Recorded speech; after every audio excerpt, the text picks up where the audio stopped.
മക്കളെ, നമുക്കിന്ന് നല്ല സിമ്പിളായിട്ട് ഒരു അവിയൽ എങ്ങനെ ഉണ്ടാക്കുകയെന്ന് കാണാം. അതിന് വേണ്ട പച്ചക്കറികളൊക്കെ ഇതാ ഞാനിവിടെ അരിഞ്ഞു വെച്ചിട്ടുണ്ട്. നമ്മൾ ഈ അവിയലുക്ക് പച്ചക്കറി അരിയുമ്പോൾ ഇതേപോലെ നീളത്തിൽ വേണം അരിയാൻ. കണ്ട, എല്ലാതും ഒന്നുപോലെ നീളത്തിൽ എല്ലാതും അരിഞ്ഞെടുക്കുക. മക്കളെ, നമ്മൾ ഈ പച്ചക്കായ അരിയുമ്പോൾ തന്നെ വെള്ളത്തിൽ അരിഞ്ഞിടണം. അതില്ലെങ്കിൽ കറുത്തു പോകും. നമ്മൾ കുറച്ച് നേരം കഴിഞ്ഞിട്ടാണ് ഉണ്ടാക്കുകയാണെങ്കിൽ നല്ല കറുത്തു പോകും. ഉടനെ ഉണ്ടാക്കുകയാണെങ്കിൽ വെള്ളത്തിലിടേണ്ട ആവശ്യമില്ല, ഒന്ന് കഴുകിയെടുത്താൽ മതി. മക്കളെ, ഞാൻ അവിയൽ ഉണ്ടാക്കുന്നത് ഇതാ ഈ ഉരുളിയിലാണ് കേട്ടോ. ഇതിലുണ്ടാക്കുമ്പോൾ നമുക്ക് ഇളക്കാനൊക്കെ നല്ല സൗകര്യം ഉണ്ടാവും. നമ്മളെ പച്ചക്കറികളെല്ലാതും ഇതിലേക്ക് ഇട്ട് കൊടുക്കുക. അതിന് വേണ്ടി നമുക്ക് ഒരു 3/4 കപ്പ് നീളത്തിലരിഞ്ഞ ചേന ഇട്ട് കൊടുക്കുക. ഇനി ഒരു 3/4 കപ്പ് മത്തൻ ഇട്ട് കൊടുക്കുക. ഇനി ഞാനിടുന്നത് വെള്ളരിക്കയാണ്. 1/2 കപ്പ് വെള്ളരിക്ക. ഇച്ചിരി കനം കൂട്ടി അരിഞ്ഞതാണ്, അല്ലെങ്കിൽ വെന്ത് ഉടഞ്ഞു പോകും. ഇനി നമുക്കിതിൽ ക്യാരറ്റ് ഇട്ട് കൊടുക്കാം. ക്യാരറ്റ് ഇതാ ഞാൻ 1/2 കപ്പാണ് ഇട്ട് കൊടുക്കുന്നത് കേട്ടോ. ഇത് എല്ലാതും നീളത്തിലാണ് അരിഞ്ഞിട്ടുള്ളത് കേട്ടോ. ഇനി നമുക്ക് നീളത്തിലരിഞ്ഞ 1/2 കപ്പ് പടവലങ്ങ ഇട്ട് കൊടുക്കാം. ഇനി നമ്മുടെ സാമ്പാറിന് അവിയലുകൊക്കെ രാജാവായ ഒരു മുരിങ്ങയൊക്കെ ഇട്ട് കൊടുക്കാം. ഇനി നമുക്കൊരു 1/2 കപ്പ് ബീൻസും കൂടി ഇട്ട് കൊടുക്കാം. ഇനി ഇതിലേക്ക് പച്ച നേന്ത്രക്കായ അരിഞ്ഞത് ഒരു 3/4 കപ്പ് ഇട്ട് കൊടുക്കാം. നമ്മളിപ്പോൾ അരിഞ്ഞു വെച്ച പച്ചക്കറികളൊക്കെ എടുത്തിട്ടുണ്ട്. 8 ഐറ്റം പച്ചക്കറിയാണ് ഞാനിപ്പോൾ ഇതിലിട്ടത്. മക്കളെ, ഞാനിതിൽ കുറച്ച് കഷ്ണങ്ങളെ എടുത്തിട്ടുള്ള. ഈ അവിയൽ ഉണ്ടാക്കുമ്പോൾ കൊത്തമരയ്ക്ക, പയറ്, ഇങ്ങനെ പല കഷ്ണങ്ങളും ഇട്ട് കൊടുക്കുക. ഇനി ഇതിലേക്ക് ഒരു 3/4 ടീസ്പൂൺ മഞ്ഞൾപ്പൊടി ഇട്ട് കൊടുക്കുക. ഇനി ഇതിൻ്റെ കൂടെ 1 ടീസ്പൂൺ ഉപ്പിട്ട് കൊടുക്കുക. ഉപ്പിന് വേണമെങ്കിൽ നമുക്ക് ലാസ്റ്റ് നോക്കിയിട്ട് ഇട്ട് കൊടുക്കാം. ഇനി നമുക്കിതിലൊരു 3/4 കപ്പ് വെള്ളം കൂടി ഒഴിച്ചു കൊടുക്കാം.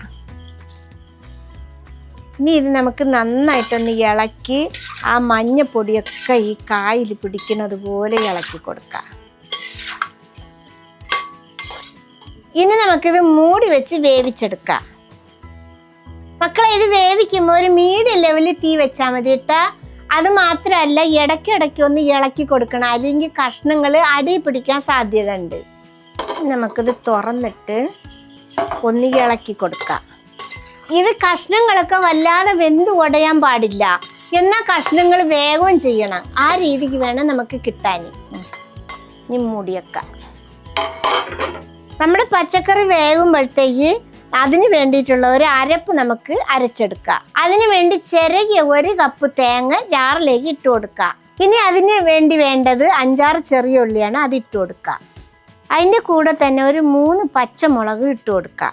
ഇനി നമുക്ക് വേണ്ടത് ചെറിയ ജീരകമാണ്. ഞാനൊരു 3/4 ടീസ്പൂൺ ഇട്ട് കൊടുക്കുക. ഇനി കുറച്ച് കറിവേപ്പിലയും കൂടി ഇട്ട് കൊടുക്കുക.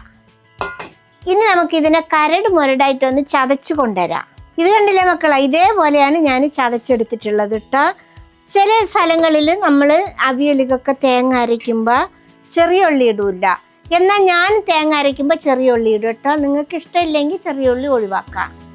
അപ്പം നമ്മൾ 10 മിനിറ്റ് മീഡിയം തീ വെച്ച് വേവിച്ചെടുത്തിട്ടുണ്ട്. ഇപ്പോൾ വെന്ത് വന്നിട്ടുണ്ട്, അതിൻ്റെ വെള്ളമൊക്കെ വറ്റിയിട്ടുണ്ട്. കണ്ടില്ലേ, നമ്മൾ കഷ്ണങ്ങൾ ഒന്നും പൊടിഞ്ഞിട്ടുമില്ല.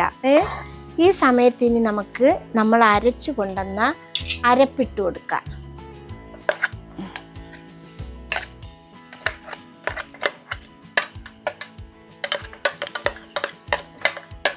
ഇനി നമുക്കിതിനെ നന്നായിട്ട് ഇളക്കി മിക്സാക്കി എടുക്കാം. നമ്മുടെ മസാലയും പച്ചക്കറിയൊക്കെ ഒന്ന് മിക്സായി വരട്ടെ.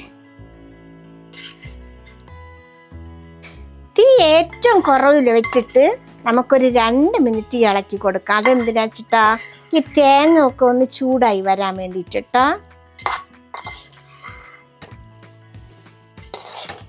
മക്കളെ, ഇത് കണ്ടില്ലേ, നമ്മുടെ അവിയൽ ഞാനിപ്പോൾ 2 മിനിറ്റ് ഇളക്കി കൊടുത്തിട്ടുണ്ട്. നമ്മുടെ മസാലയൊക്കെ നന്നായിട്ട് ചൂടായിട്ടുണ്ട്. ഇനി ഈ സമയത്ത് നമുക്ക് ഒരു 2 ടേബിൾ സ്പൂണ് തൈര് ഒഴിച്ചു കൊടുക്കാം. ഇനി നമ്മൾ ഈ തൈരിന് പകരം തക്കാളിയോ പച്ചമാങ്ങയൊക്കെ ഇട്ട് കൊടുക്കാം കേട്ടോ. ഇനി നമുക്ക് നന്നായിട്ടൊന്ന് ഇളക്കി മിക്സാക്കി കൊടുക്കാം. തൈര് എല്ലാ കഷ്ണങ്ങളിലും പെടുന്നത് പോലെ നമുക്ക് ഇളക്കി കൊടുക്കാം. മക്കളെ, നമ്മൾ തൈര് ഒഴിക്കുമ്പോൾ കുറച്ച് പുളിയുള്ള തൈര് വേണം ഒഴിക്കാൻ കേട്ടോ. പുളി ഇല്ലാത്ത തൈര് ഒഴിക്കരുത്. ഇപ്പം നമ്മുടെ തൈരൊക്കെ ഒഴിച്ച് നന്നായിട്ട് മിക്സായി ചൂടായി വന്നിട്ടുണ്ട്. ഈ സമയത്ത് നമുക്കിനി 2 ടീസ്പൂൺ വെളിച്ചെണ്ണ ഒന്ന് പരത്തി ഒഴിച്ചു കൊടുക്കാം. അതിൻ്റെ കൂടെ തന്നെ ഒരു 2 തണ്ട് കറിവേപ്പിലയും കൂടി ഇട്ട് കൊടുക്കാം.